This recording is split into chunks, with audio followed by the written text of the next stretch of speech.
Panama has a canal. But what else do you know about this country?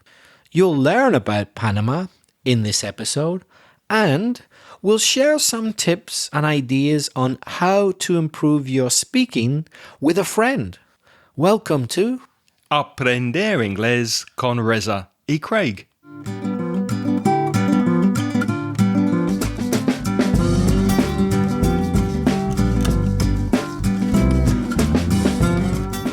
Hi, I'm Reza. And my name's Craig. And with nearly 50 years of teaching between us, we'll help you improve your English and take it to the next level. Hi Craig, how are you? I'm very well, thank you, my friend. How are you? I'm fine. I'm enjoying the end of the summer here in Valencia while we're recording, and hopefully it will be autumn soon because I've had enough hot weather. What about you? Exactly the same. It's already noticeably a little cooler. The humidity isn't hanging in the air. And as an Englishman, I feel a lot more comfortable now in the end of the Valencian summer. If you're a new listener, welcome to the podcast. And if you've come back again, hello. First this week, we have a voice message from our friend Lucas from Brazil, who is actually a firefighter and rescue diver, which sounds like a really interesting profession.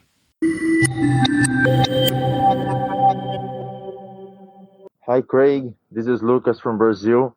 I have a question today, but it's not about grammar. It's a piece of advice, I think, because here in Brazil, I am a firefighter, I am a rescue diver. It means that I found corpses in rivers and lakes when people draw.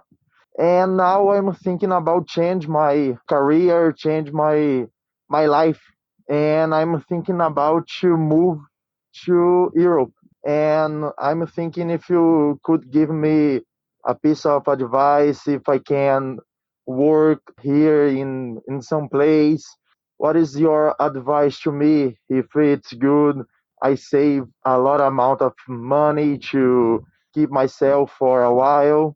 And if you think that I could be a firefighter in some country in Europe, or it will be easier if I decide to work in another job, another profession. What do you think about this? Thank you, Lucas. It's lovely to hear from you again. And you sent this message a while ago, so I apologize for not including it in a podcast sooner. Any comments on Lucas's message, Reza? First of all, anything we can improve for him before we answer his question?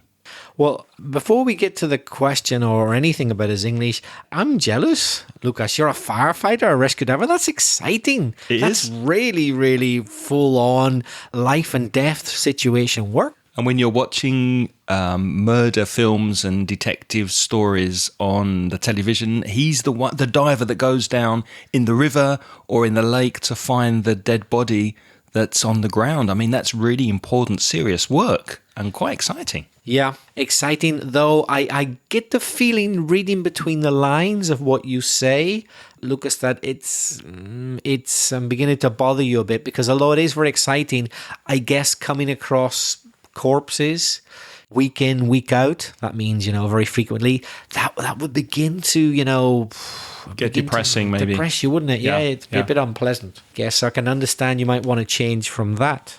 One thing about your message, Lucas, you must remember to use a gerund after your prepositions. You said, I'm thinking about change. Should be changing. I'm thinking about changing my career. And you said, I'm thinking about move to Europe. I'm thinking about moving to Europe is better. Well done for remembering that the word advice is an uncountable noun because you correctly said a piece of advice. So well done for that. Any other comments, Reza? Just to compliment you on your good pronunciation. I thought it was really good pronunciation, very clear. Well done. Yep, I agree. There was just one little word that you could improve from a pronunciation standpoint. You mispronounced the word drown. Ahogarse. Yeah, I wasn't sure if it was him or the quality of his audio recording. The kind of N at the end seemed to disappear. I heard like drow, but I thought maybe, oh, it's the audio. Do you reckon he forgot to add the N sound? Possibly, and focus also on the vowel sound. The vowel sound in drown is the same as in now and how. It's the ow sound. So it's ow with an N on the end, drown. So drown in the river. So what advice can we give you? Well, only you can decide what job you're going to do, of course, and where you're going to live. Are there opportunities in Europe for firefighters and rescue divers, Craig? I guess so. Well, my advice will be to go online, Lucas, and find communities of firefighters, find out from other Brazilian firefighters, for example, if they have made the move to Europe and what qualifications you need and what measures you have to take to move. But of course, the most important thing at the moment is this damn coronavirus pandemic. It's not the best time, Lucas, to make a move like that. My advice would be to do research, get online, find out from Facebook groups or websites, get as much information as possible, try to speak online to other people who have made a similar move and find out what you need to do. And then 6 months from now, reassess the situation. Rethink your decision in 6 months' time when things are much clearer with the coronavirus pandemic. Yes, we're presuming, of course, Lucas, that you listen to this podcast quite soon after it's released. We're recording it in September 2020, so you might hear it in September, maybe October. Of course, what we say about the coronavirus and wait, if you're listening to it 3 years from now, that might not be relevant, or it might still be relevant. Who knows? So remember that we record these podcasts a little while before they're released. You don't need me to remind you either that in Brazil, the coronavirus is pretty bad. And I imagine there are big restrictions against Brazilians coming into Europe. To be honest, I imagine as a Brazilian, you're going to have to do a lot of quarantining and stuff. So it could be tricky at the minute. Next, we have a voice message from Maritza from Panama.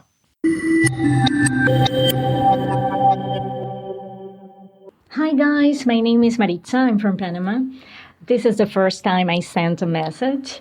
I want to tell you that I really like your sense of humor and the topics you talk about. I also invite you to speak about Panama. I guarantee you and your audience will be tempted to visit us in the future. It will be interesting to know about the Panama Canal, our natural resources, our different cultures, and the importance it has had in universal history due to our geographical location. Besides that, since this quarantine began, I have been speaking English with a friend who is learning too. We usually chat once a week about what we did over the week and the things that happened in our country because of the pandemic. We both are learning a lot from each other, but I think we need to add new ways or methodologies to practice together in order to challenge ourselves and improve our speaking skills. I want to ask you some recommendations about how to take advantage of these conversations. Then again, thank you very much for your help. Bye. Hey Maritza, thanks so much for your wonderful message. We really enjoyed listening to it. And fantastic English, really clear. I can't say enough good things about your word stress, intonation, vocabulary, pronunciation, everything. Really, really good. And wonderful idea to chat with a friend once a week. And I think we have got 1 or 2 ideas for you. Rezo, any comments on the message? I would just repeat what Craig said, Maritza, that your fluency was fantastic. Very, very fluent. I did pick up in a couple of little things I'm just going to mention. I think you said that we might be tempted to go to Panama. It may be the audio recording. I'm not sure if it's you, but I didn't hear the ED at the end. We might be tempted. I didn't hear that. I don't know if you didn't say it or it's just the quality of your recording. We might be tempted to go to Panama. It's ED, past participle. Just one thing to add to Reza's comment. Remember, with those verbs that end in the t and the d sound, only t and d, that's when you need to pronounce the ed, id. So tempted, decided, started, any infinitive that finishes with t and d, put that id sound at the end. Another tiny little thing which is so common, and we understand you, but let's be perfectionists. I think you wanted to talk... Mickeys. Yeah, let's be fussy. But of course, that's why we're here, isn't it? To get everything exactly right. I think you said this plus conversations. That doesn't work because this is singular and conversations, of course, is plural. But it's probably a question of pronunciation. I'm not sure, or it might be that you've mixed up the words.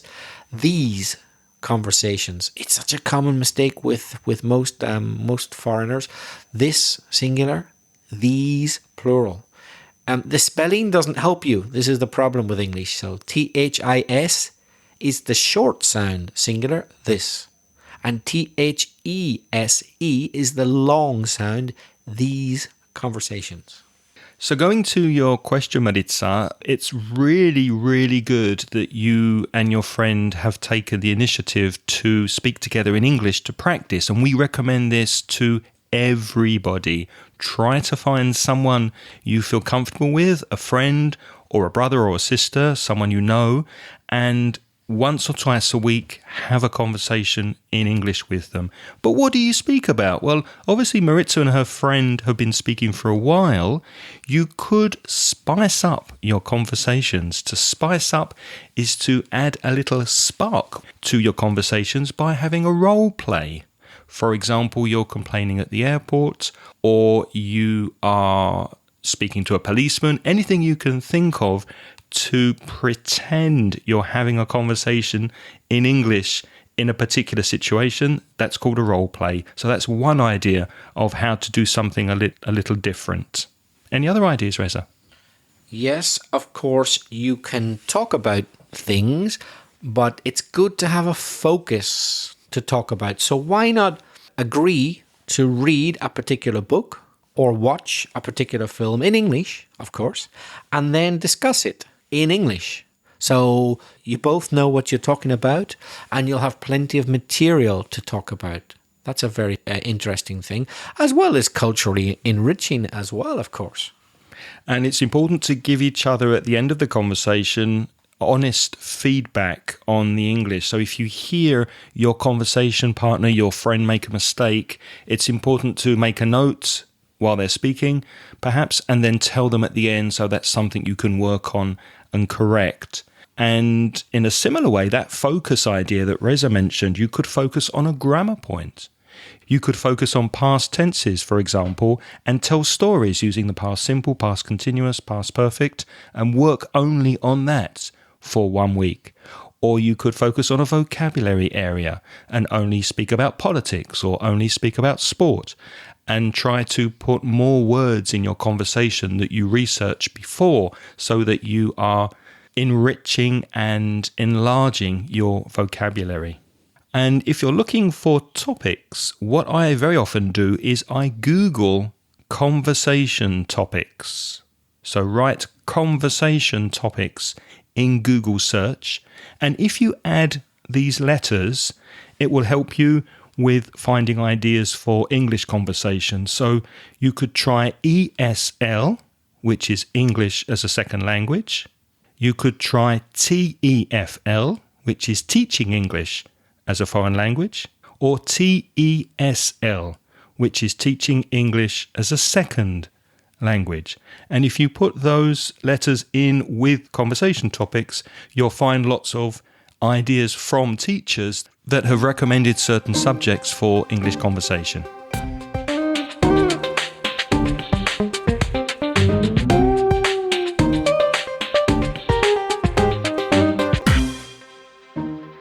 So let's move on to Panama, Reza. Where is Panama? Well, let's be honest, most people know one thing about the geography of Panama, and that is that it connects the Pacific and the Atlantic, or strictly speaking, the Caribbean Sea, which is kind of apart, let's say, or beside the Atlantic. Everybody knows that, don't they? But we can give you a bit more information. Costa Rica, which is a country we've also talked about in a previous podcast, is to the west. Colombia, which we've also talked about in a previous podcast, is to the southeast. So you've got the Caribbean Sea to the north and the Pacific Ocean to the south. So everyone knows that Panama is the place where you go if you want to get from the Pacific to the Caribbean, or vice versa. Yeah, through the canal, and we'll speak about that later. Panama is located in the tropics. And like most countries in the tropics, it has a very nice temperature. In fact, the mean temperature, MEAN, which means the average temperature of the coldest month, doesn't often get below 26 degrees on either coast. So wherever you are, you're not usually under 26 degrees in the coldest month. Now, I don't know about you, Reza, but that's a little too warm for me. Do you have a favourite temperature that you feel most comfortable at? That's okay for me, as long as it doesn't give much above that. If it goes from 26 up to 40, that's a different thing. But, if it doesn't get too much above that, well, yeah, I guess 26 at night is pretty warm, isn't it? During the day, yeah, but at night that would be sticky and unpleasant, I guess. Where do people live in the country, Craig? Well, about half of the population, and the total population is 4 million, around 2 million live in Panama City, which is the capital of Panama. And it is a fairly small country. It's about 76,000 square kilometres, so it's fairly small. However, it does have an amazing variety of landscape and wildlife, and fairly different climates if you look at the Pacific and the Caribbean coasts. So the climate does change from coast to coast. The Pacific, which gets less rain, has more people. So we say it's more densely populated. You mentioned the amazing wildlife. There's such a variety. We can't list every single species there is. It's very well known for its natural beauty and diversity, not only of animal species, but also of vegetation, plants, flowers, trees, etc. Not surprising in a tropical country. But just to mention a couple of the more interesting animal species you'll find in Panama, you'll find jaguars. That's the cat, not the car. Not the car. You might find some of the cars too, but the wealthier parts, but the wild cat. Stripe-cheeked woodpeckers, I discovered on the internet. I know what a woodpecker is, but I don't think I've ever seen a stripe-cheeked woodpecker. What's a cheek? Well, a cheek is part of your face. You've got two cheeks, a left cheek and a right cheek. It's the fleshy area, the bit with the meat, let's say, on either side of your face, mejilla. So the stripe-cheeked woodpecker is a bird which pecks wood. It kind of goes tick, tick, tick, tick, tick, tick, tick, and makes holes in the wood where it makes its nest. And I guess it has a stripe, una raya, on its cheek. So the stripe-cheeked woodpecker lives in Panama. And, of course, my old friends, the sloths, both two-toed, con dos deditos, and three-toed sloths live in Panama. Wait, there are sloths in Panama? There are sloths in Panama. We have to go, Reza. Let's get a ticket. We have to go. Let's buy a ticket next week. Go see some sloths. Let's do some serious sleeping beside them. New listeners might not know that the sloth is Reza's favourite animal and the animal that he wants to come back as in his next life. So he really likes the lifestyle of a sloth. So you might see me, Maritza, in a second life if I die and I'm reincarnated. Up in a tree somewhere? Up in a tree in Panama. I won't be in Panama City. I'll be out in the countryside somewhere and I'll be a sloth. I'm not sure. I haven't decided if I want to be a two-toed or a three-toed sloth. I think three toes would be more my style. The flag of Panama was devised, which means designed, invented, etc., in 1904. But I have a feeling that apart from that fact, Reza can tell us a little bit more about the flag of Panama. Yes, being a bit of a strange character, apart from sloths, I also have a fascination with flags. I always have since I was a kid. I've loved flags, and I kind of know a lot from memory of even quite obscure countries. Panama's a dead easy one. I could recognize it from miles away. Okay, so the Panamanian flag, the flag of Panama. Did you notice my pronunciation there? Panamanian. Why do we say Panama? But when it's the adjective, we say Panamanian. I don't know. That's stressing the third syllable, Panamanian. We changed the pronunciation of the A as well. So Panama, Panamanian. The Panamanian flag's very easy to identify. It's divided into 4 quarters of diagonally opposite blue and red squares, and then 2 diagonally opposite white squares. If I were to start in the top left corner, there's a white square and there's a blue star on it. Yeah, and then if I go to the right, then it's a red square, and then I go down and there's another white square in the bottom right corner with a red square. And then I go to the left and there's a blue square, if that makes any sense. So with these stars and these colours of blue and red and white, it's similar to the US flag, is it? Yes, it certainly reminds you of the US flag. Of course, the American flag has 50 stars on it representing all the states. There's only 2 on the Panamanian, but it's not a coincidence because, as we'll see later, the history of the United States and Panama are very closely linked, so it's not a coincidence. Although officially, apparently, the color red represents the liberal politics of some people, whereas the blue represents the conservative politics of other people, and white is for peace. But many people suspect that's just really an invention, that they wanted a flag which looked similar to the American flag at that time, 1904. And in similar to other Central and South American countries that we've spoken about before, Panama was inhabited by indigenous tribes before Spanish colonists arrived in the 16th century. And of course, we've spoken about countries like Colombia, Ecuador, Peru, Venezuela, Mexico, Uruguay.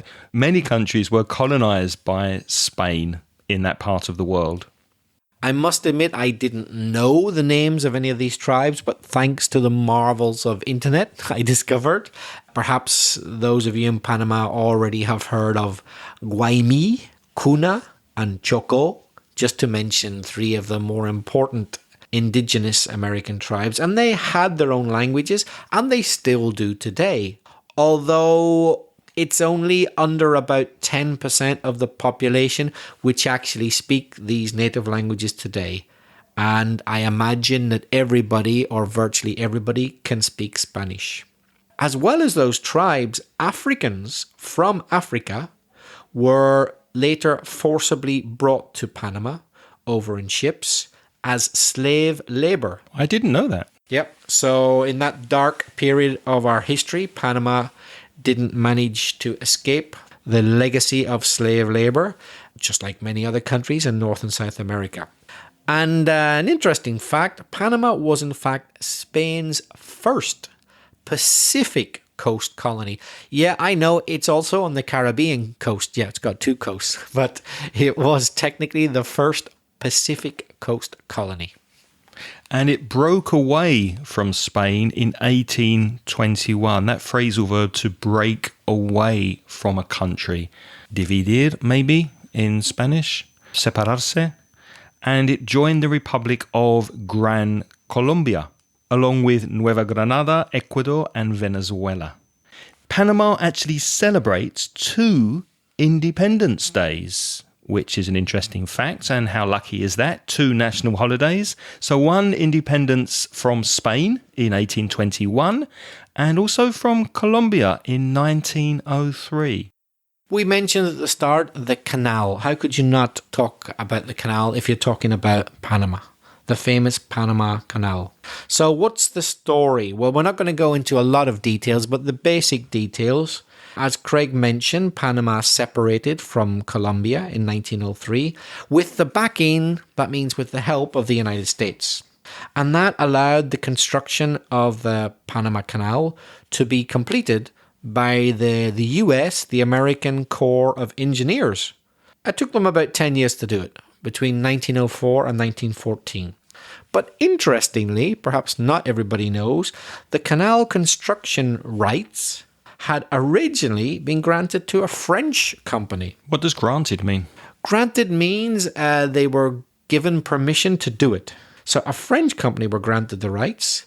And in fact, it was the company which had successfully built the famous Suez Canal, which links the Mediterranean to the Indian Ocean via the Red Sea.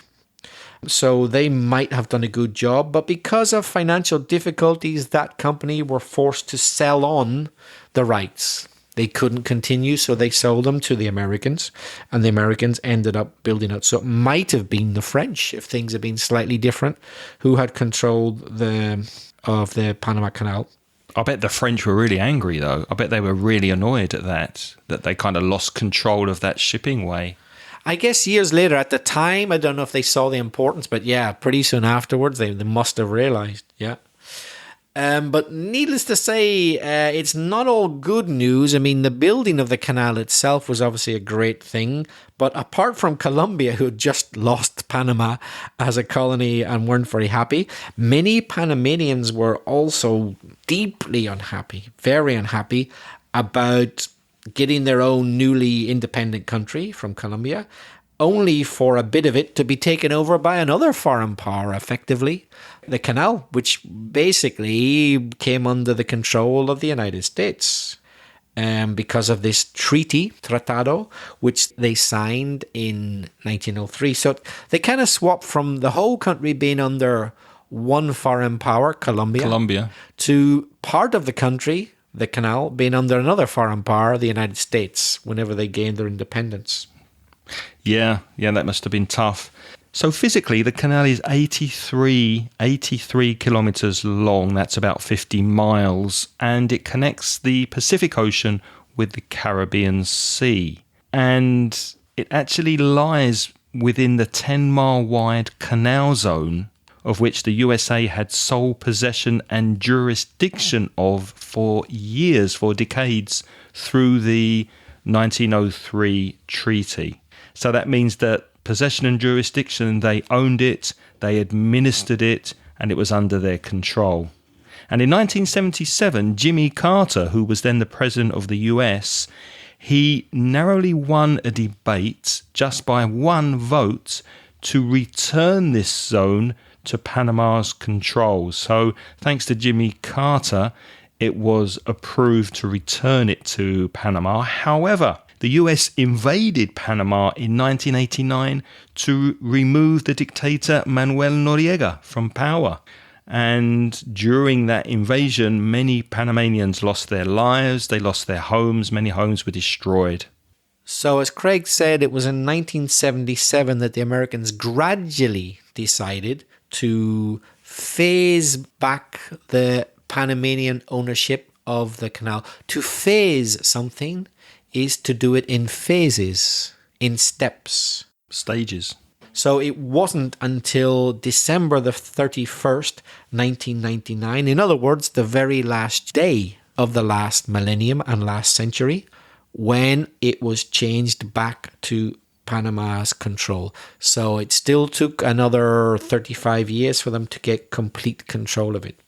As you probably all know, all vessels, that's a ship, it could be. Well, a vessel can be anything which carries something. Yeah, it could be a boat, a barge. A slow-moving boat is called a barge that carries containers and things. If you were watching Star Trek, it might be a spaceship, could be a vessel. Yeah. So anything which carries people or things. So any seafaring marine vessels going through the Panama Canal have to pay a toll. What's a toll? A toll is money you have to pay to travel in a certain path or road or canal. And the toll is based on the type of vessel, its size and its cargo. So it depends what you're carrying, how big you are, etc. The highest toll ever paid was $376,000, and that was paid by the Norwegian Pearl cruise ship in the year 2010. But the lowest toll was only 36 cents. 36 cents. That must have been a very small boat. Less than $1, yeah. In fact, it wasn't even a boat at all. It was charged to a man called Richard Halliburton who swam through the canal in 1928. And he had to pay to swim through the canal. Yeah, mind you, I guess 36 cents in 1928 was a fair sum of money. It wasn't enough to bankrupt them, but still, I'm sure it was quite a lot then. Yeah, it's probably like 40, 50 euros in today's money. So he swam through the canal? Crazy.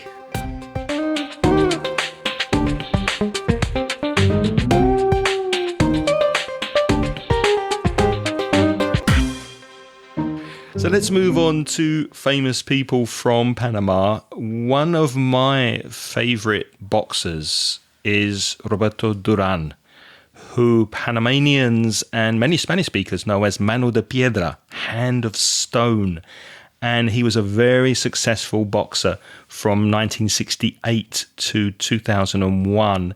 That's a long career for boxing. It is. Are you a boxing fan? Do you like boxing? I'm not at all. No, I'd never heard of him, I must admit. What is it about boxing that doesn't attract you? I just find it a bit boring. You might think, well, people beating the hell out of each other, that's not boring. Yeah, but you know what's going to happen. He's going to punch him. He's going to punch him back. It's just a lot of punches. I'm not anti-boxing in the sense of I don't think it should be banned, but I'm just not a big fan. It doesn't appeal to me, I have to say. Interesting. I am a big fan of boxing. And one amazing thing about Duran was that he was world champion. He held the world championships. We can use that collocation to hold a championship. So he held a world championship in 4 different weight divisions, 4 different weight classes. It's really difficult to be a world champion at one weight class. Just imagine if you're losing weight and gaining weight to fight at different levels and then you win the world championship. So he was world champion at the lightweight division, welterweight, light middleweight, and middleweight, which for me is an amazing achievement. He had 119 professional fights. He won 103 of those fights, and he had 70 knockouts. 103 wins out of 119? That's incredible. It is incredible. Wow. It is incredible. And I recently watched a very good film on his life. I think it's fairly accurate, but obviously Panamanians who know the boxer very well will be able to say if it's very accurate, if the facts are accurate in the film.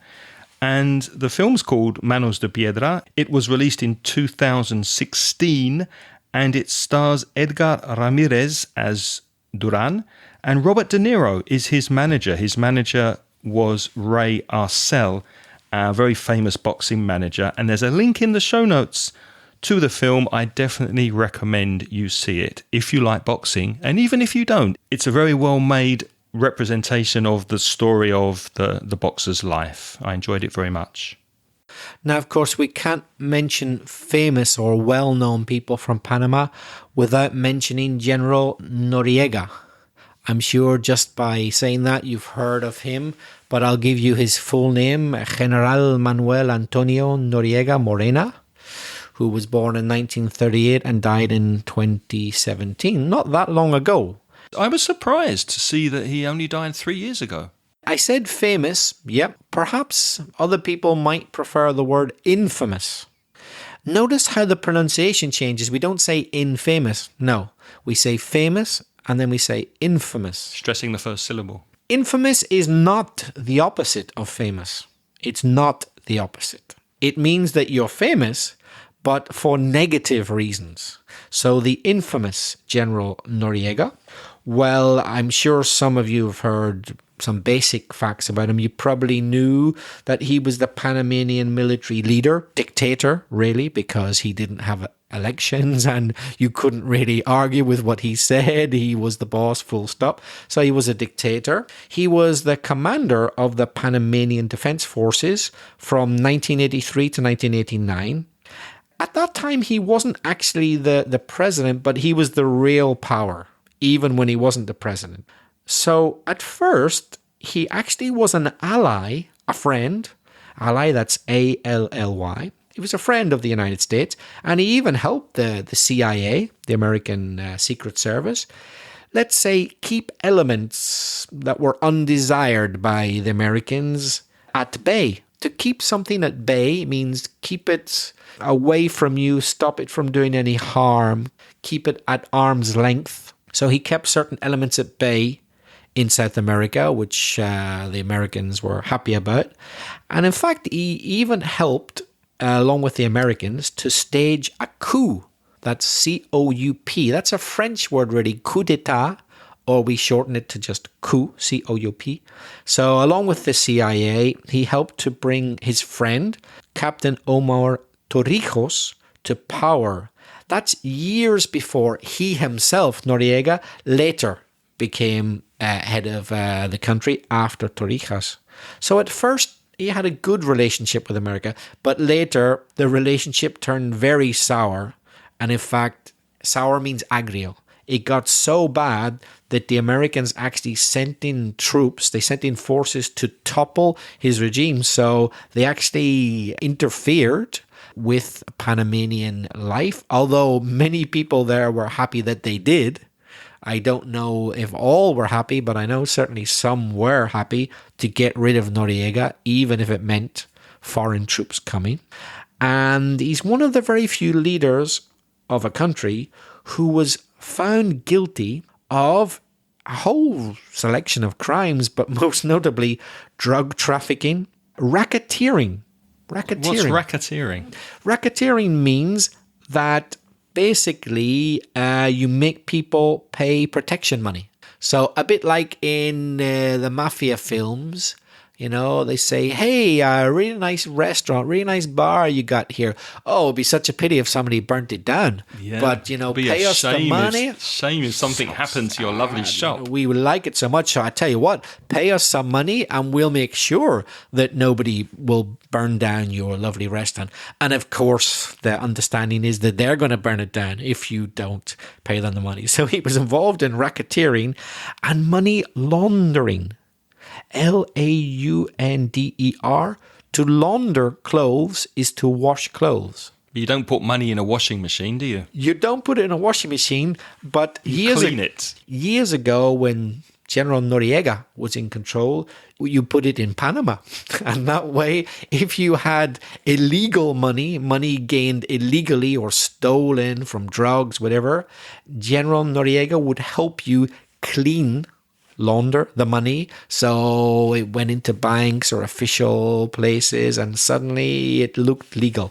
So he was involved also in money laundering. So did he actually get sent to prison for all these crimes? He did. So the Americans took him to the USA because some of the drug trafficking had involved America. And then France requested extradition because he had been involved with crimes to do with France.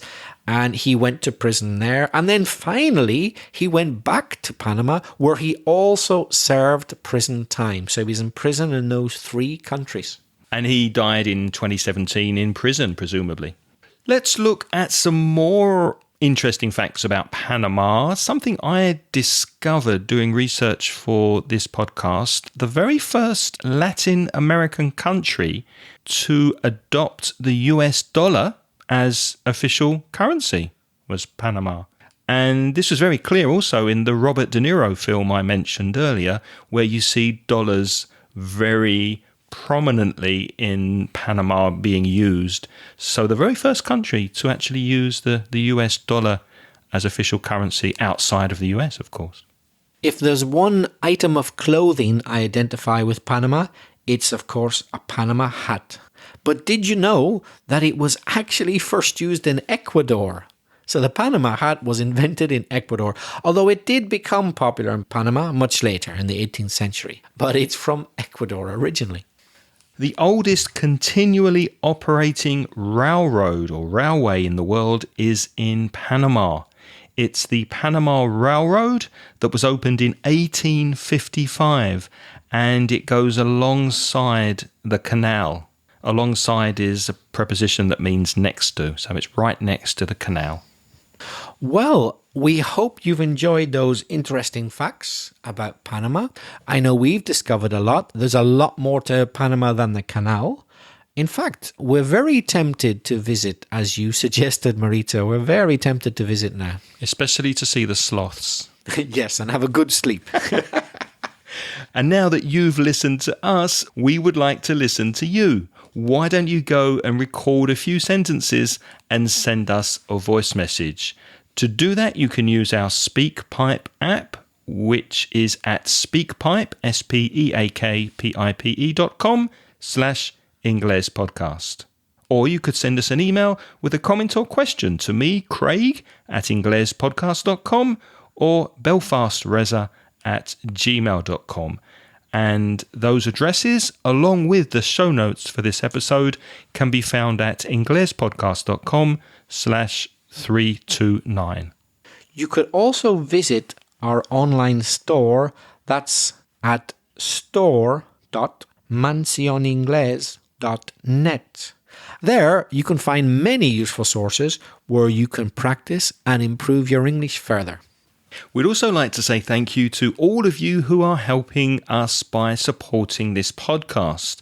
You can see a list of all the supporters on patreon.com.